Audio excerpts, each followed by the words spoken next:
স্বামীবাগ মন্দিরে রথযাত্রার উদ্বোধন অনুষ্ঠানে এই মুহূর্তে বক্তব্য রাখছেন বিএনপি মহাসচিব মির্জা ফখরুল ইসলাম আলমগীর। আমরা সরাসরি চলে যাচ্ছি সেখানে।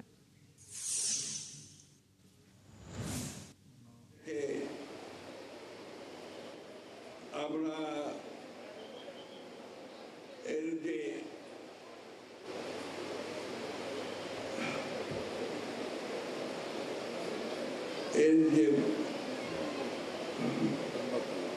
এর যে উন্নয়নের জন্য আমরা যে কথা দিয়েছি বিভিন্ন সময়, আমাদের সত্তা সাহেব কথা দিয়েছেন, সেই বিষয়গুলো আমরা সবসময় মনে রাখবার চেষ্টা করব। প্রিয় ভক্তবৃন্দ, বাংলাদেশের রাজনীতিতে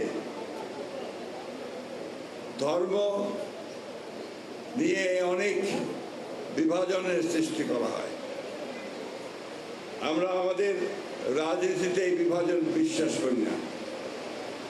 আমাদের যে রাজনৈতিক দর্শন শহীদ প্রেসিডেন্ট জিয়াউর রহমান সাহেব আমাদের দিয়ে গিয়েছেন, বাংলাদেশি জাতীয়তাবাদ, সেই বাংলাদেশি জাতীয়তাবাদের ভিত্তিতে সকল ধর্মের সকল বর্ণের মানুষের সঙ্গে একাত্ম হয়ে বাংলাদেশের উন্নয়ন আমরা কামনা করেছি।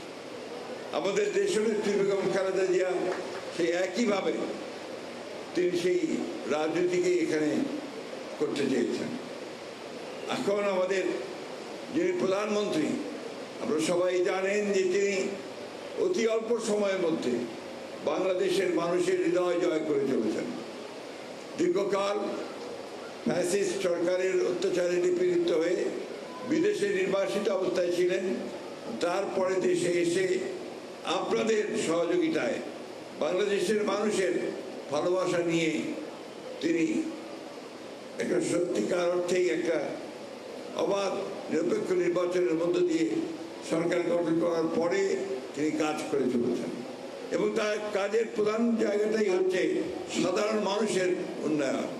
আপনারা দেখেছেন যে তিনি এখন যে ফ্যামিলি কার্ড, কৃষক কার্ড, এবং আপনারা আরও লক্ষ্য করেছেন যে ধর্ম উপরেও তিনি কাজ করতে চাচ্ছেন।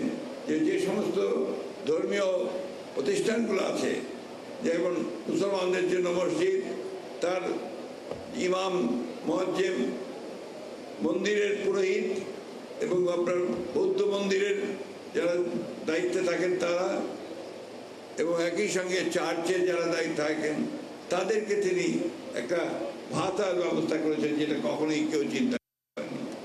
এইভাবে ধর্মকে সবার মধ্যে যেন সকলে ধর্ম পালন করতে পারে, সবার মধ্যে তিনি চেয়েছেন যে আমরা বাংলাদেশকে কোনো সুনির্দিষ্ট ধর্মের জন্য এখানে কেউ সুবিধা নিতে না পারে, বাংলাদেশ সবার জন্য কাজ করতে পারে। আপনাদের এখানে আসার আগে স্বামীবাগে মন্দিরে রথযাত্রার উদ্বোধন অনুষ্ঠানে এতক্ষণ সরাসরি যুক্ত ছিলাম আমরা। সেখানে বক্তব্য রাখছেন মির্জা ফখরুল ইসলাম আলমগীর।